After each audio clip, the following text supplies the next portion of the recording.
What's up guys? Welcome back to the Boss Dendiga, Doy TV Sports. Well, ating pag-uusapan guys, mabilisan lang. Okay? Congratulations po. Okay? Dito kay Alessandra Alex Ayala. Okay?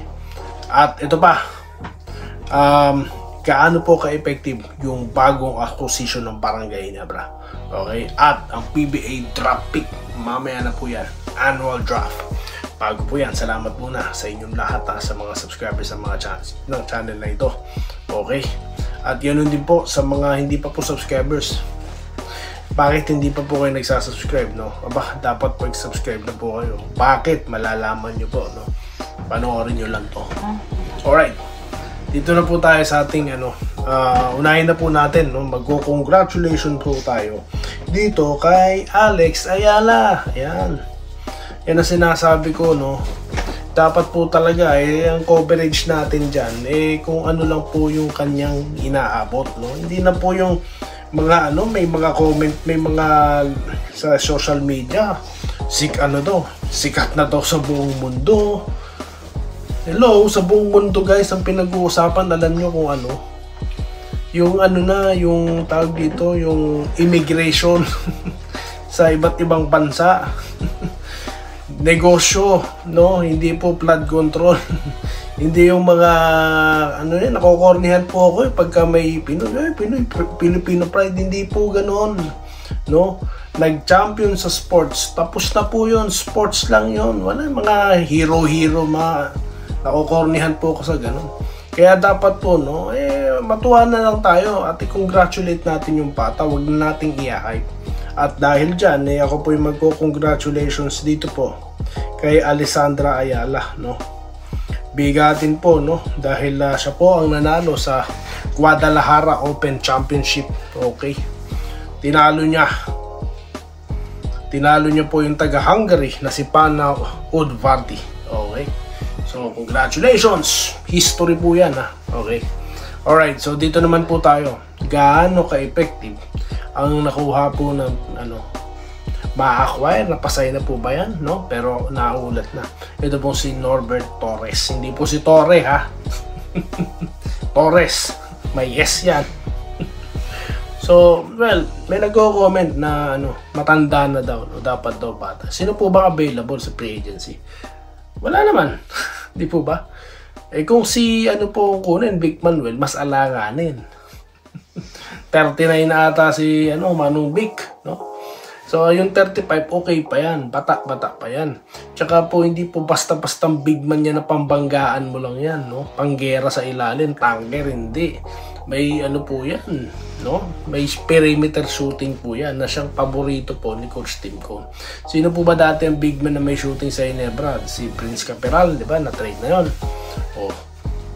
Si Troy Rosario, no, may tira din sa labas. So, ngayon, kapag may Norbert Torres ka, guys, no, lalawak yung spacing, okay? So, may plano po dyan si Coach Tim Cone, okay?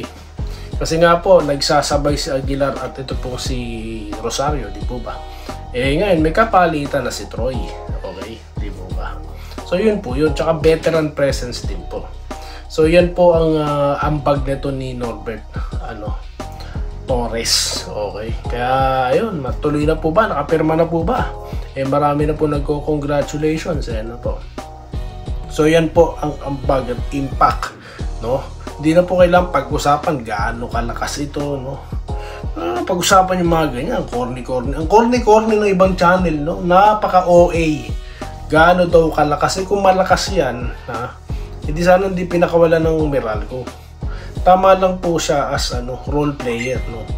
At gagampanan niyang role sa Barangay Ginebra ngayon. Okay, gano'n lang, nakaka-corny yan.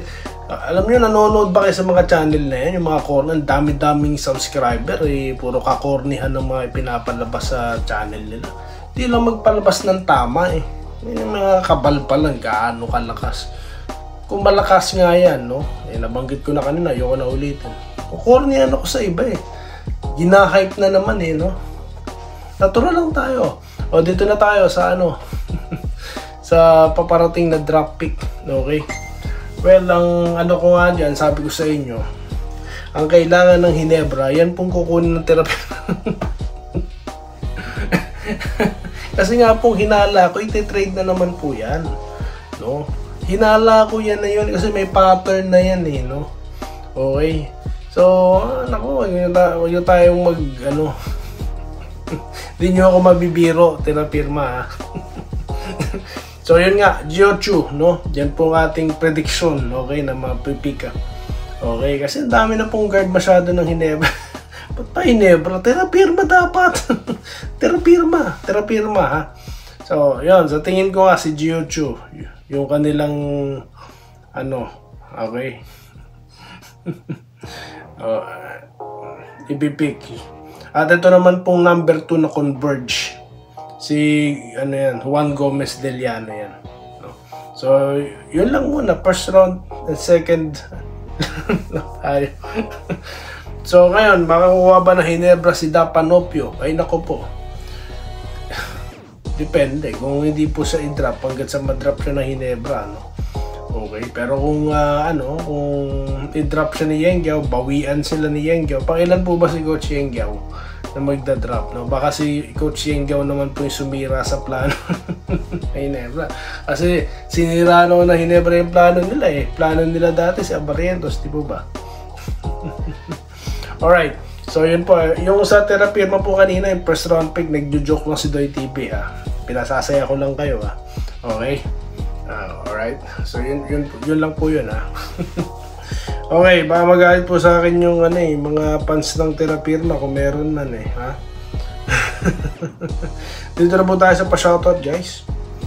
Maraming salamat po, ha. Naku po, libo-libo ang nanonood naman kay Doy TV, no? Kahit po na nawala tayo sa ere, ha, ng ilang araw, eh, talaga pong nagbalik na rin ang mga viewers si Doy TV. Salamat sa inyo, ha.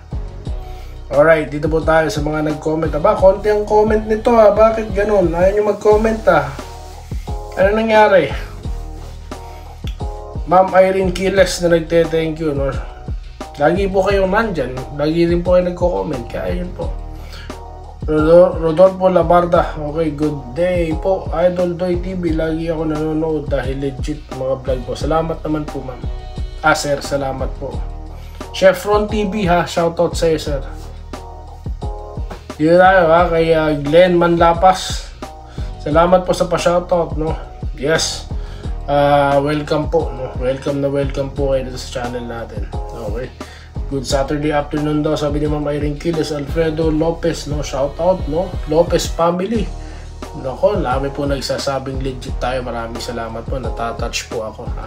Sobra pong natatouch si Doy TV kapag po may mga ganitong klase ng mga komentaryo. Ako po yung nagpapasalamat sa inyo. Okay? Talaga pong hindi nyo lang alam habang binabasa ko po yung comment section, eh talaga pong grabe po yung aking nararamdaman. dati ako pa comment lang noon eh. Ngayon sa akin na kayo nagko-comment, maraming salamat. Kaya po babasahin ko yan. Kaya po lagi tayo may pa-shoutout section dito, no? Hindi kailangan ng mga fake news sa social media dahil ito si Doy TV ang bumabangga sa mga yan, no? Kaya nga sabi ko sa inyo, kwento ko lang, ha, yung mga kakilala ko nakaka-follow doon sa mga fake news channel sa mga fake news page. Ewan ko kung nakapollow sa akin yung mga yan. Sa bagay, ganyan naman talaga no? So yun po, dito tayo, ha, sa ating Babel na ating commenter na nag-good day. Salamat po, no? Okay, tingin ko kulang na lang sa jeans si Slaughter at Calvin Abueva. Ano naman po yung Calvin Abueva? Ano naman po yan, sir? Calvin Abueva, alam ko ba gusto nyo bata? Bakit naman, tama na po yung mga nakaraan. Si Slaughter, no? Pwede pa yan. Kasi kailangan po ng pipigil kay Junmar. Hanggat nandyan si Junmar at walang makapigil yan, wala rin makakapigil po sa San Miguel. Ganyan po kalupit yan. Okay? Kailan lang sila napigilan nun, di ba? Nabasa or yung estilo ng Meralco talagang gumulat din sa lahat, di po ba? Kaya sila nag-champion, tinalo San Miguel. No? Tapos yung malaki imports, di po ba? Pero nung na-realize sa San Miguel, teka sandali, no? Biglang naglabasan yung dila ng mga ayun, nag-champion na naman, no? Kaya yun lang po. Okay, Ma'am Minerva Jaba, no? Good evening. Good luck po kay Ma'am Alex Ayala. Nanalo na po. Nanalo na. Okay. Dito tayo ha, kay Rodolfo Labarda ulit. Salamat po. Okay. Edwin Transporte, salamat. Reynaldo Abala, sa'yo lang kami at walang fake news. Maraming salamat po sa mga nagtitiwala, no? Dahil po naglipa na ang mga fake news, no? Dahil ang mga vlogger nakapit sa fake news kumakapit, okay? Kaya dito kay Doy TV, di bali nung walang viewer, wala po kung pake, no? Basta totoo, legit lamang si Doy TV, okay? Salamat po sa mga sumusuporta, no, sa advokasya ni Doy TV. Dito tayo kay Vincent Nava. Okay, maraming salamat. Pag nangyari, iyakan na naman ng mga haters. Tama daw po tayo, sabi ni Joel Bentido. Maraming salamat. Martin Dakoy-Koy, mangyayari yan boss, pero sila rin sumisira sa PBA kasi nga patuloy silang magpapalakas. Okay. Wala. Pag-usapan po yan natin sa separate content. Yan ang mga gusto kong pag-usapan, no? Pag-usapan natin yan, sir, promise. Armina Sosmolo, ayos yan, kaya kinuha yan ni Timco. Magagamit yan kasi 6'6" foot yan. Piyesa yan ng Hinebra, abangan na lang natin. Yes, tama. Cubs, kailangan namin center position, yun lang, okay na kami. Abangan nyo po si Gio Chu. Relax.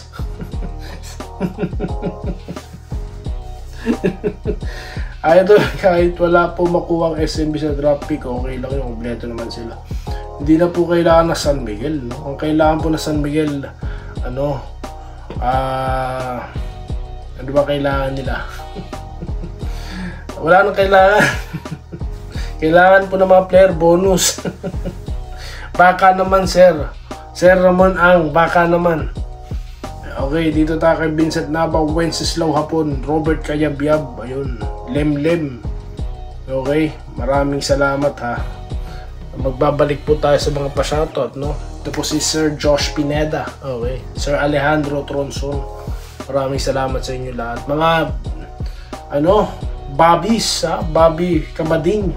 Okay, si Sir sino pa ba? Ang dami po no? Si Sir Raimundo Ramil Gonzaga, no? Okay, sino pa ba? Si Sir Archie Makilang. Ayan, nakakalimutan ko. Marami pa po, no? Patawarin nyo ako sa mga nakakalimutan ko, mga taga-Saudi. Marami rin nanonood, sobrang dami. So yun lamang po, at muli maraming salamat sa inyo lahat. At ito ang Doy TV Sports. Ang Doy TV Sports, ayaw ng fake news, walang clickbait, no? Bagkos binabakbakan itong mga to, no? Na niloloko ang mga sports fans po sa ating bansa. Kaya samahan nyo ako dito sa mas pinalakas na Doy TV Sports. Maraming salamat sa inyo lahat. Salamat po sa panonood. Subscribe na para sa mga susunod na basketball at boxing videos.